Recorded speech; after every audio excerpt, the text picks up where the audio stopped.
Magandang araw, CCF family. Welcome to Sunday Fast Track, where you ask real-life questions and we give you biblical truths. Ako po si Albert Sarmiento mula sa Elevate Youth Ministry at kasama po natin ang ating speaker na si Pastor Bong Saking upang sagutin ang inyong mga katanungan. Magandang araw po, Pastor Bong. Magandang araw din sa'yo, Albert. Para po sa ating unang katanungan, sabi po dito, may kasabihan na in-earn ang respect or respect begets respect. Bakit po o paano ko po re-respetuhin ang aking pamilya kung di sila nagpapakita ng respeto sa akin? Ayan. Alam mo, napakaganda yung tanong na yan. Kasi sa totoo lang, pansinin mo kahit sa kasabihan, respect begets respect. So you want to be respected, you first also respect, di ba? Paano ko re-respetuhin? Sabi mo yung pamilya. Kung di sila nagre-respeto sa akin, di ikaw ang mauna. You take the initiative. The truth is this, the Bible tells us, for example, children, honor your parents. Wala namang qualification yun eh. Ang sinasabi, galang mong yung mga magulang. Kaya, irespetuhin mo sila. Ngayon, kung hindi man sila ka-respeto, at least ang attitude mo ay respectable. Kaya, bakit mo gagawin yun? Dahil hindi issue dito yung magulang o yung tao na dapat mong bigyan ng respeto, kundi yung respeto mo sa Diyos. Kasi because you respect God, you obey God. And for sure, katulad din na sabi to, it will beget what? Respect from them. Kaya minsan ikaw mauuna talaga eh. Tapos magtataka ka, they will also change. Do not expect na magbabago sila pag hindi ka na nagbigay ng respeto. Kasi ang mangyayari niyan, disrespect begets disrespect. Amen. Thank you so much. For our second question po, Pastor Bong, paano namin may impluwensya ng aming pamilya na ayon sa salita ng Diyos kung kami ay nakabukod na at may sari-sarili ng pamilya o tirahan?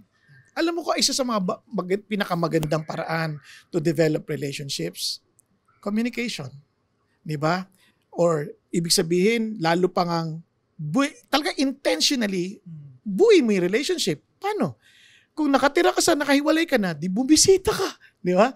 Mag-communicate sa kanila, maliban na lang sa ibang bansa ka, but still don't destroy the communication. Ang dami na nating platform where we can fellowship.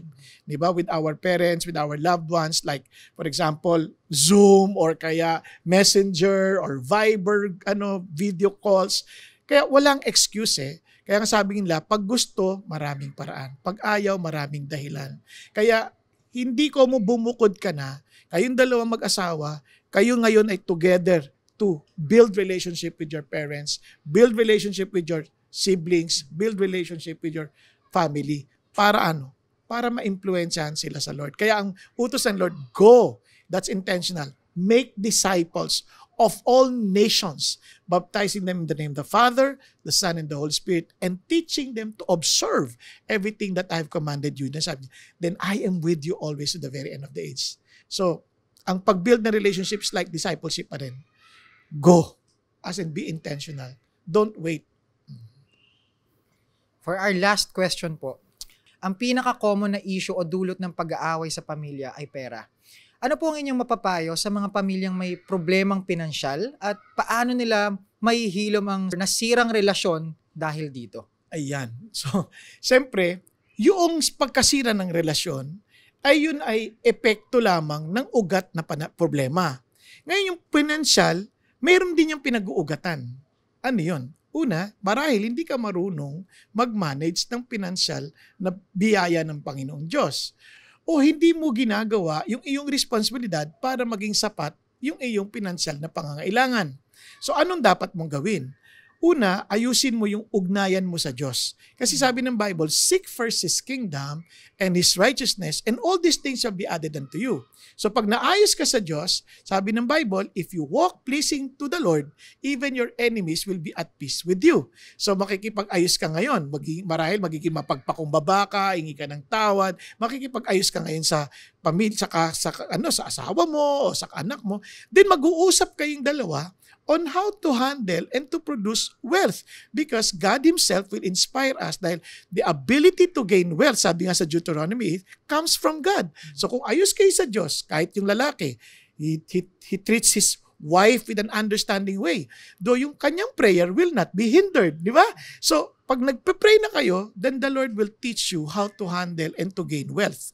Kaya naaayos yun pag naayos na yung relasyon sa Diyos at aayusin ang relasyon sa isa't isa. at magtulong kayong kumita sa biyaya at talino na galing sa Panginoong Diyos. Maraming salamat po, Pastor Bong, sa pagsagot po sa aming mga katanungan. Bago po tayo magtapos, kami ay nagagalak na imbitahan kayo para ipagdiwang ang unlimited na faithfulness ng Panginoon sa ating paggunita sa 40th anniversary ng CCF. Next week na po yan, August 24 and 25. Isama niyo po ang inyong pamilya at kaibigan, especially yung mga nais niyong maka-encounter kay Jesus. And that's it for our CCF Sunday Fast Track. God bless.